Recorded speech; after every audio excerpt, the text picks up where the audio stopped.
cermin jiwa sang pengelana.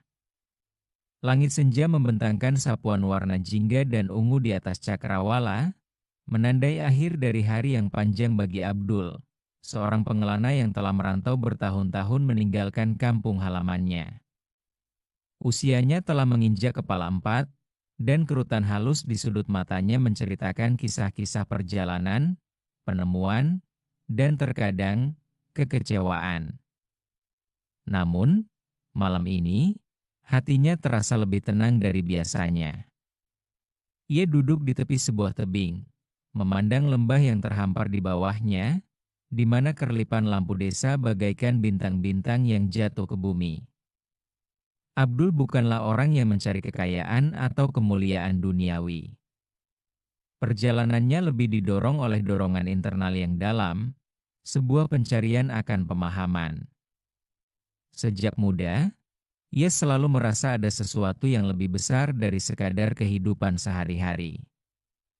Ia membaca kitab-kitab, mendengarkan para ulama, namun selalu ada celah yang belum terisi, sebuah pertanyaan mendasar yang berkumandang di benaknya.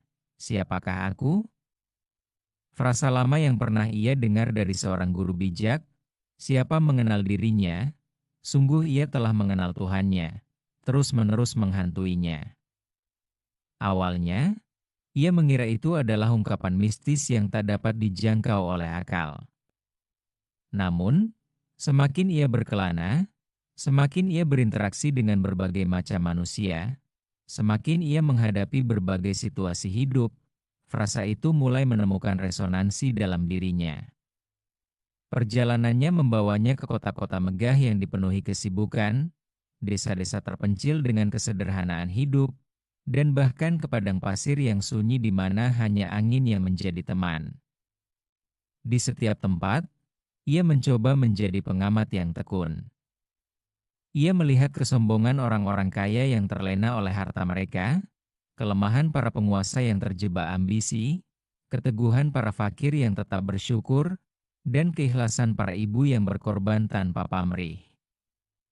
Suatu ketika, Abdul tiba di sebuah kota pelabuhan yang ramai.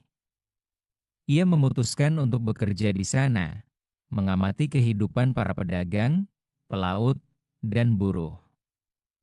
Di sana, ia bertemu dengan seorang pedagang kaya bernama Ibrahim. Ibrahim memiliki segalanya, kapal-kapal yang berlayar ke seluruh penjuru dunia, tumpukan harta, dan pengaruh yang besar. Namun, di balik kemewahan itu, Abdul melihat kegelisahan yang tak tersembunyi. Ibrahim sering mendengus kesal, mudah tersinggung, dan jarang terlihat tersenyum tulus. Suatu sore, saat mereka duduk bersama menikmati senja, Abdul memberanikan diri bertanya, "Wahai Syekh Ibrahim, Anda memiliki dunia di tangan Anda. Mengapa saya sering melihat gurat kekhawatiran di wajah Anda?" Ibrahim tertawa getir. "Engkau lihat hartaku, Abdul. Tapi engkau tidak melihat beban yang menyertainya. Setiap untung yang kudapat, ada kekhawatiran akan kerugian. Setiap pujian yang kudengar, ada ketakutan akan hinaan. Aku selalu merasa tidak pernah cukup, selalu berusaha lebih, namun kepuasan itu seperti fata morgana, semakin dikejar semakin menjauh." Mendengar pengakuan Ibrahim, Abdul merasakan sesuatu. Ia melihat betapa kelemahan Ibrahim, ketakutan, ketidakpuasan, dan kebutuhan akan pengakuan justru membuatnya jauh dari ketenangan. Ibrahim mengenal hartanya, ia mengenal dunia yang ia kuasai, tetapi ia seolah belum mengenal dirinya sendiri, terutama kelemahan-kelemahannya yang hakiki. Di sisi lain, Abdul juga pernah mengalami momen-momen di mana ia menyadari kelemahannya sendiri. Pernah suatu kali, ia terperangkap dalam badai pasir yang ganas. Ia merasa kecil, tak berdaya, dan seolah-olah seluruh alam semesta menentangnya. Dalam keputusasaan itu, ia hanya bisa memohon pertolongan. Dan ketika badai itu mereda, Ia merasakan aliran energi ke dalam dirinya, bukan dari kekuatannya sendiri, melainkan dari sumber yang lebih besar. Ia menyadari betapa rapuhnya eksistensinya tanpa kekuatan ilahi.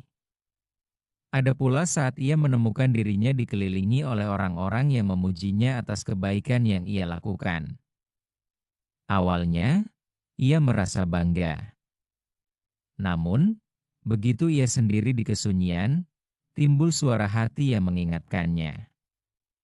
Abdul, apakah engkau melakukan ini semata-mata karena Allah, ataukah karena ingin dipuji manusia? Pertanyaan itu menghantamnya seperti cambuk, menyadarkannya akan kelemahan dirinya yang tersembunyi, keinginan untuk diakui, kesombongan yang terselubung. Ia mulai memahami bahwa mengenal diri berarti mengupas lapisan-lapisan kepalsuan, ego, dan ambisi yang seringkali menutupi hakikat diri yang sebenarnya. Mengenal diri adalah menelanjangi diri dari segala bentuk ketergantungan pada selain Allah. Ketika ia menyadari bahwa ia lemah, bahwa ia banyak kekurangan, bahwa ia seringkali salah dan hilaf, maka ia akan semakin mengerti betapa mutlak ia membutuhkan pertolongan, bimbingan, dan pengampunan dari Tuhannya. Perjalanannya tidak selalu mulus. Ada masa-masa keraguan, saat ia merasa usahanya sia-sia. Namun, setiap kali keraguan itu datang, ia akan mengingat kembali bagaimana ia pernah merasa tak berdaya di tengah badai, bagaimana ia pernah terperangkap dalam kesombongan semu. Di saat-saat seperti itulah, kesadaran akan kelemahannya justru menjadi lentera yang menuntunnya kembali. Sesungguhnya, kelemahan yang kusadari bukan berarti aku harus menyerah, gumam Abdul pada dirinya sendiri sambil menatap kerlip lampu di lembah. Justru, dengan menyadari kelemahanku, barulah aku bisa melihat betapa kuatnya Allah yang mampu menopangku. Dengan menyadari ketidaksempurnaku, barulah aku bisa menghargai kesempurnaannya. Dengan menyadari keterbatasanku, barulah aku bisa berserah sepenuhnya pada Yang Maha Luas. Ia teringat seorang sufi tua yang pernah ia temui di sebuah pondok terpencil. Sang sufi hanya tersenyum ketika Abdul bertanya tentang rahasia ketenangan batinnya. Suatu hari, sang sufi memanggil Abdul dan memberinya sebuah cermin tua. "Lihatlah dirimu," katanya lembut. "Jangan hanya melihat bentuk fisikmu, tapi renungkanlah apa yang ada di baliknya. Tanyai hatimu, mengapa aku merasa begini? Mengapa aku bertindak begitu? Carilah jawaban di dalam dirimu, dan dengan pertolongannya, engkau akan menemukan kebenaran." Abdul memegang cermin itu, walau kini ia tidak membawanya secara fisik. Ia merasa telah membawa cermin itu di dalam hatinya. Setiap kali ia merenung, ia seperti melihat pantulan dirinya sendiri, lengkap dengan segala kelebihan dan kekurangannya. Ia melihat kesabaran yang terkadang luntur, keikhlasan yang tergores kesombongan, dan keteguhan hati yang terkadang goyah. Kelemahan-kelemahan itu bukannya membuatnya putus asa, justru menjadi batu loncatan untuk semakin mendekatkan diri kepada Sang Pencipta. Setiap kesalahan yang ia sadari adalah undangan untuk memohon ampunan. Setiap keraguan yang muncul adalah dorongan untuk memantapkan keyakinan.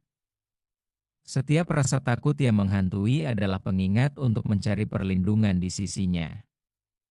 Orang-orang yang ia jumpai di perjalanannya, dari pedagang kaya Ibrahim hingga petani sederhana yang senantiasa bersyukur, semua memberinya pelajaran.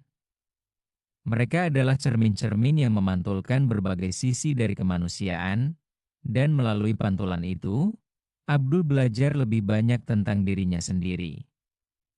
Ia melihat bagaimana orang lain bergulat dengan kelemahan yang sama, namun dengan cara yang berbeda. Ketenangan yang ia rasakan malam itu bukanlah ketenangan yang datang dari ketiadaan masalah, tetapi dari penerimaan mendalam atas dirinya sendiri, lengkap dengan segala kekurangannya. Ia menyadari bahwa ia adalah makhluk ciptaan yang lemah, yang tujuan hidupnya adalah untuk beribadah dan mengenal Sang Pencipta dengan segenap hati. Siapa mengenal dirinya? Sungguh ia telah mengenal Tuhannya, bisik Abdul, kali ini bukan sebagai pertanyaan, melainkan sebagai kesimpulan yang mendalam. Ia telah menemukan bahwa semakin ia menguliti kelemahannya sendiri, ketakutan, ketidaktahuan, ketidakmampuan, semakin jelas ia melihat betapa mutlak ia membutuhkan Allah. Kebutuhan itu bukanlah tanda kelemahan yang memalukan, melainkan sumber kekuatan terbesar.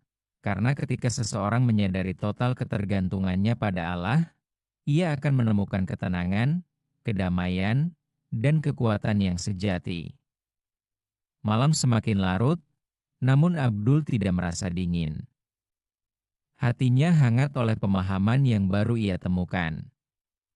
Perjalanan masih akan berlanjut, namun kini ia tahu, arah pencariannya tidak lagi menuju keluar, melainkan ke dalam, di mana pantulan dirinya akan selalu mengarahkannya kepada Sang Sumber Kehidupan. Dan dalam pengenalan akan diri yang penuh kekurangan itu, ia menemukan jejak-jejak tak terhingga dari kebesaran Tuhannya.